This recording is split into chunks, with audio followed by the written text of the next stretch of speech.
Hi, I'm Nikki from Find Me Crafting. The other day, my 9-year-old daughter asked if I could make her a scarf, and I said, oh, I've definitely got that. And then she said, hey, can we make it one of those scarves that have pockets for your hands to go in? Oh, we can definitely do that. And then we decided to really up the cuteness factor and add one of the 9 animal appliques that I released this year for the Cuddle Buddies blanket. She picked the cat, and voila, this adorable thing was born. Look, it's got pockets for hands on both sides. You can do it in any bulky weight yarn. Super fun, super quick. Come on, I'll show you how. And if you haven't already, don't forget to subscribe and hit the notification bell so that you don't miss any new patterns or projects. Let's talk about the supplies you're going to need. You're going to need a size 5 bulky yarn for the base of the pocket scarf. I used Loops and Threads Charisma yarn in the color Passion.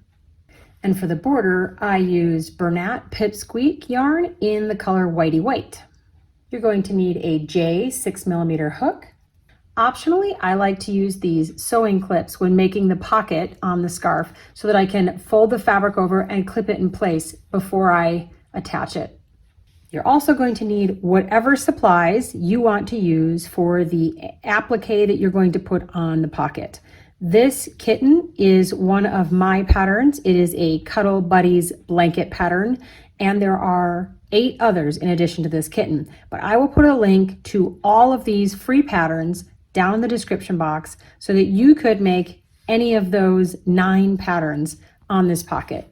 If you wanted to make this kitten, just like I did, you would need 24mm safety eyes.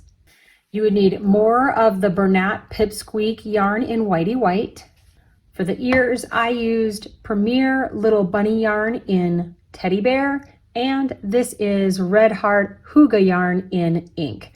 This one is one I had on hand. It's a little bit tricky to find right now, and honestly, I would have used Little Bunny yarn in the color black if I had had any on hand. I also used Hobby Lobby's I Love This yarn in Toasted Almond to create the cheeks on my cat. You would also need a tiny amount of worsted weight yarn in the color black to add on the claws, the whiskers, and the smile. For the nose, I did use a tiny amount of pink felt on each of the appliques, and I glued them on with Fabrifix fabric glue. And because I was using the fuzzy yarn, instead of using a larger hook, I did use an E 3.5mm hook when creating the kitten applique. You want to start the base of the scarf by chaining 17.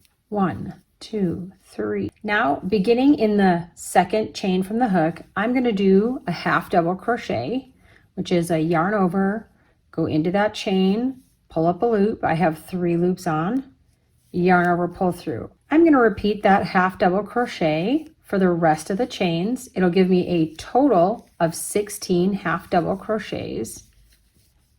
Once you reach the end of your row, chain 1, turn the work, then place another 16 half double crochets in the next row, just 1 half double crochet into each stitch. And you're going to repeat this process until you have 140 rows. That's the perfect size for my 9-year-old daughter. If you want it to be a little longer, add rows. If you need it to be a little smaller, take some out. It's pretty easy to customize. Next up, crochet the animal appliques that you want to attach and sew the completed pieces onto the back side of the scarf. I placed the top of the kitten's heads near the ends of the scarf about 5 rows down from each end. Next, count 14 rows from each end and fold the fabric so the applique is facing outward. Attach the Bernat Pipsqueak to the lower right corner of the scarf with a slip knot and chain 1. Then single crochet through the loops on both the pocket and the back of the scarf and continue single crocheting in each stitch until you get to the corner. Place 3 single crochets in each corner stitch and then continue single crocheting around until you get to the lower left corner. Then you just finish off and weave in the ends. I would love to see your creations. The links for my social media are down in the description box. Please tag me with pictures. Happy crafting!